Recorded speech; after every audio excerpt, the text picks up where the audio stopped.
Are you a fan of the Marvel Cinematic Universe? Do you need some book recommendations to tide you over until the Phase 4 movies start to come out? In that case, you have come to the right place.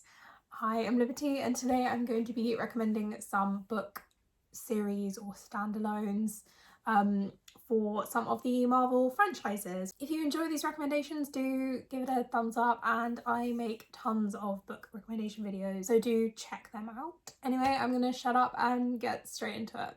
For fans of the Iron Man trilogy, I'm recommending a book series with a traumatized male lead who has to step up and solve a mystery, and that is the Sam Wyndham series by Abir Mukherjee. The first book in the series is called A Rising Man, and it centres around Sam Wyndham, and he has fought in the First World War, and he is now in India.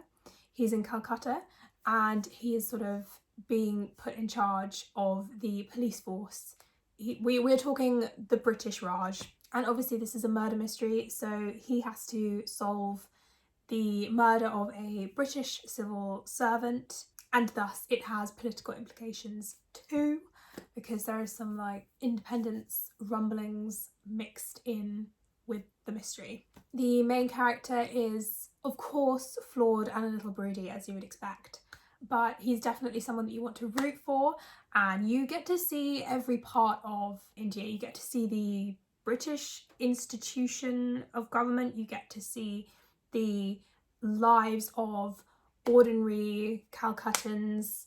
So I learned stuff too, but it is mostly just a very entertaining murder mystery also. The second franchise I'm going to be recommending for is the Thor franchise, and I'm basing this recommendation, let's face it, on Ragnarok, because that was my favourite and actually one of my favourite films in the whole MCU. It is Ye Gods by Tom Holt. The protagonist is Jason, and he is the son of Jupiter.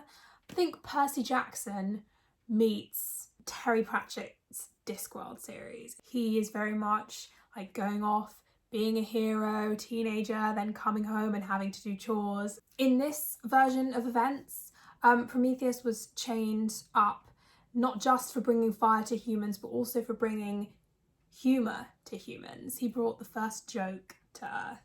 And the gods are annoyed. Obviously with humour, it's hard to take your gods seriously, and how can they be worshipped when they're not taken seriously?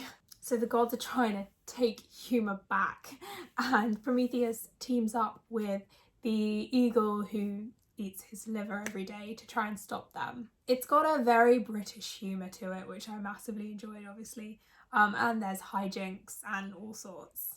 Sometimes the myths as we know them match up, and sometimes they don't with what he's saying, but honestly it doesn't really matter, because I mean there are always multiple versions of these myths anyway. It's an adult book. I don't think it's YA, it's just sort of classed as normal fiction.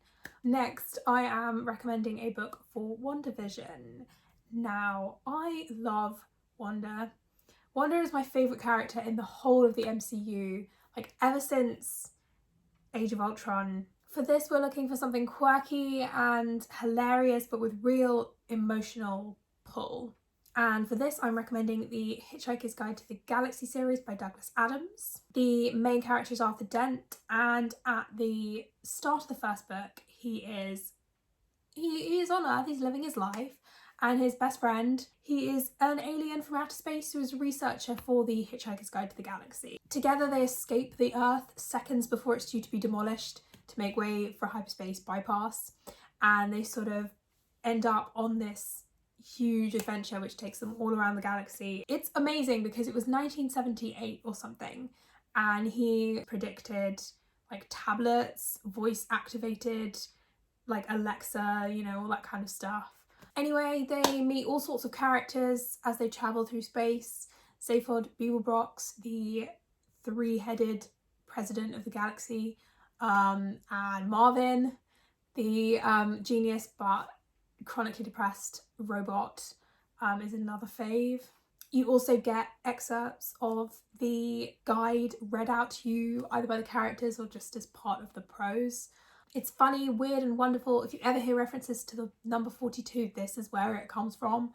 Also, as I'm filming this video today, it is actually Towel Day, which if you read the book, you will understand why that is a thing.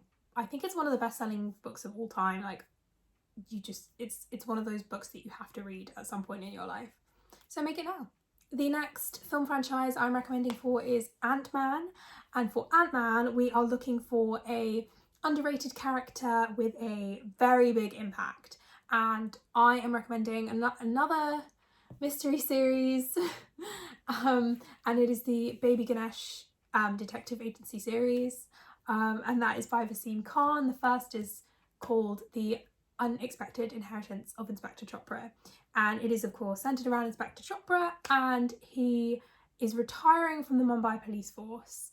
On his final day in the job, on the day he's due to retire, he comes across a case of a drowned boy which no one seems to care about, and then he goes home and he finds his uncle has sent him a really intelligent baby elephant to look after.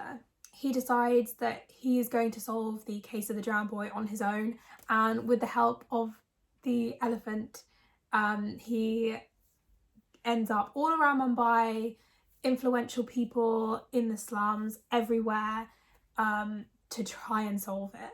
It's a really solid series, firm favourite of mine, and it's just so different. Chopra is able to solve these mysteries because he is underestimated by people, and of course the elephant is also underestimated by people. My next series I'm recommending for is Agent Carter, and for Agent Carter I'm recommending a book. It's a standalone YA all about a female protagonist trying to make her way in a male-dominated sphere. It's actually a dual perspective. We've got her and we've also got a male protagonist too. It is When Dimple Met Rishi, and it is by Sandhya Menon. It is all about being true to yourself and fighting for what you want. When her mother is obsessed with finding her a good Indian husband, Dimple wants to attend this summer course. She wants to be a web developer and she's going to code and that is what she wants for her life. And she has absolutely zero interest in marriage at the moment. Rishi, however, is a romantic and he's ready to meet his future wife. He is totally okay with arranged marriages and he likes the tradition of it, you know, unlike Dimple. It's an opposites attract romance. It was sweet. For me, bordering on too sweet at times, but also I did read it last year in the middle of a pandemic, so I probably wasn't in the mood for some overly romantic stuff in general. It is so worth it if you're looking to read YA with more diverse representation, with great non-romance plots as well. Finally, for Captain Marvel, I'm recommending a really nostalgic book set in the 90s with a main character that is struggling with, you know, dissociation and other things. And that is Perks of Being a Wallflower. The main character is Charlie. It's a coming of age story where he is struggling to be, an active participant in his own life. And, you know, when you're suffering, it's hard to do that and find things you're passionate about and people that share the same interests as you and, you know, romance, friendships, teenage years. Charlie is writing letters and they're really emotionally raw. It's very emotional and heavy, I'm not gonna lie, but it is so worth it. It is just beautiful. And I mean, if by some miracle you haven't seen the film already, it is just the plot is great too and twisty and the writing is gold. I can't stress that enough. That quote, "We accept the love we think we deserve," is molded onto my brain. And it emotionally wrecks me every time that I think about it.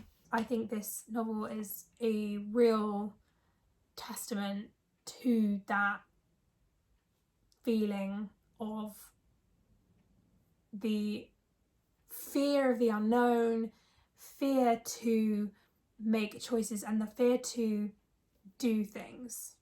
Thank you for watching. There will be a part 2 to this.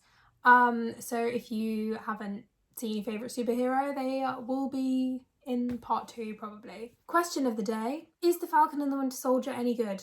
And how was it compared to WandaVision? Because I used my Disney Plus trial to watch WandaVision, but I don't know whether to go for it and get the subscription. I need to know whether it's worth it. Do like this video if you enjoyed it, and do subscribe for more videos about books and opinions and a combo of both. That is essentially what you will find here. Happy reading.